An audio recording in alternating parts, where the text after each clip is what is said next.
नमस्कार, सुस्वागतम, वेलकम, अभिनंदन। मैं हूँ डॉक्टर वायराकी। कैसे हैं आप लोग? आप लोगों का स्वागत अभिनंदन करती हूँ। आज की कहानी बहुत मज़ेदार कहानी है। आज की कहानी मेरी और आपकी कहानी है। आज की कहानी है खुद को बहुत ज़बरदस्त सबक सिखाने की। आज की कहानी बिल्कुल बच्चों के लिए नहीं है। आज की कहानी बच्चों के पापा के लिए है। आज की कहानी बच्चों की मम्मी के लिए है, क्योंकि ये कहानी आपको आपके बहुत सारे सवालों के जवाब देगी। मसलन बहुत समय पहले की बात है, घने जंगल के अंदर एक इच्छा पूर्ति पेड़ हुआ करता था।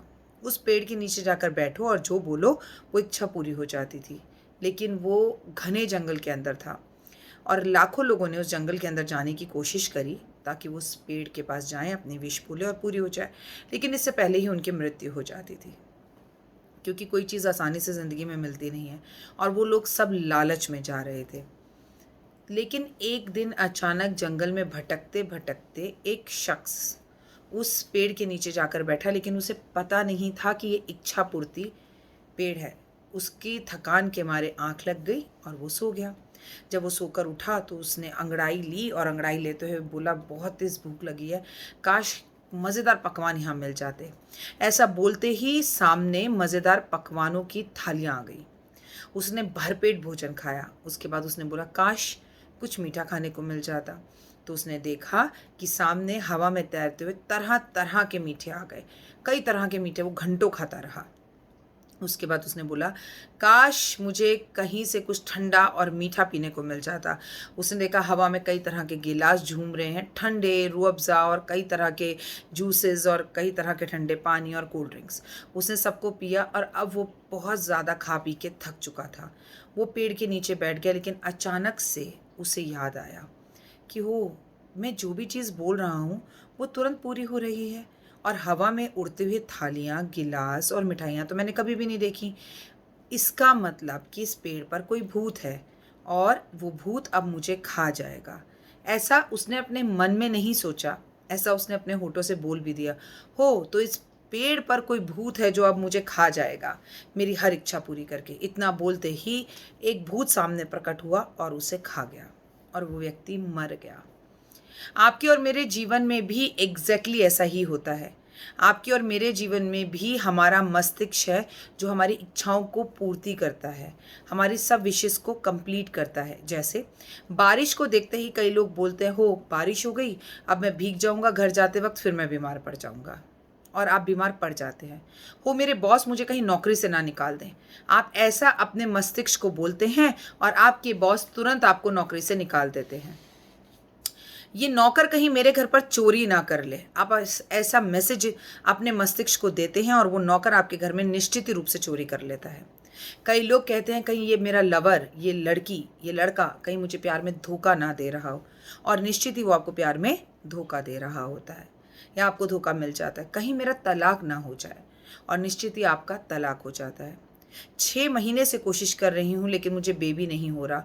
मुझे नहीं लगता कि इस बार भी मैं कंसीव कर पाऊँगी, और आप कंसीव नहीं कर पाते। टेस्ट ट्यूब बेबी कराने के बाद या IUI कराने के बाद भी आपकी रिपोर्ट्स पॉजिटिव नहीं आ पाती।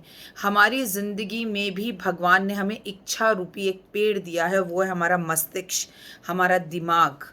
हम जैसी वाइब्रेशंस इसको देते हैं, हमारे साथ एग्जैक्टली वैसा ही होने लगता है। तो आप लोगों से अपना परिवार होने के नाते हाथ जोड़कर विनती है कि प्लीज़ अपने आप को पॉजिटिव वाइब्रेशंस दें, प्लीज़ मैसेजेस अच्छे दें।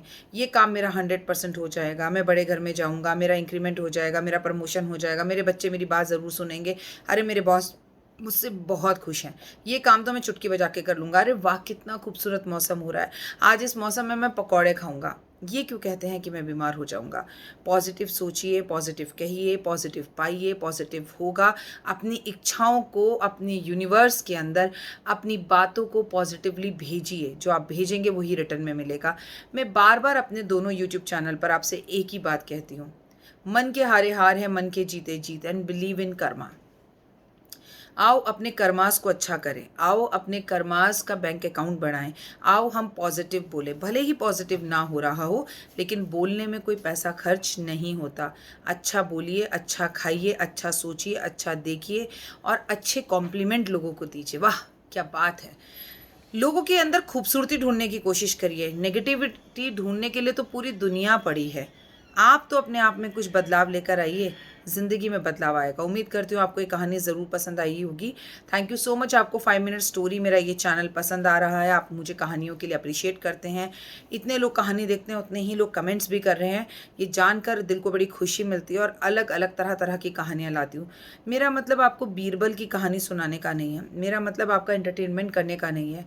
कई बार सीधे तरीके से हमें कोई बात समझ में नहीं आती। आज जो इस कहानी से मैंने मैसेज दिया है, अगर आप जो मेरे सब्सक्राइबर हैं 20,000, इसमें से केवल 2 लोगों को भी मेरी ये बात समझ में आ गई, तो मेरा ये चैनल बनाने का जो मोटिव है वो कंप्लीट हो जाएगा। आप लोगों को बदलना है, आपकी सोच को बदलना है, ज़िंदगी बदल जाएगी। उफ, इस बार दिवाली कैसे बनेगी? नाना, इस बार दिवाली रॉक बनेगी। ये बोलिए, कोरोना हार जाएगा, हम जीत जाएंगे, हमारा जीवन आगे बहुत खूबसूरत है, ज़िंदगी बहुत ब्यूटीफुल है। 2020 में भी अगर हम जिंदा हैं तो भगवान ने हमें किसी मकसद के लिए अभी तक ज़िंदा रखा है और वो काम हमें और आपको मिलकर कंप्लीट करना है। कमेंट्स में जय माता दी ज़रूर लिखिएगा। आपकी कृपा से मैं अपने परिवार के साथ बिल्कुल ठीक हूँ और इस वक्त अपने ऑफिस में हूँ। Love you guys, take care, जय माता दी। माता पिता का ध्यान खास कर रखिएगा।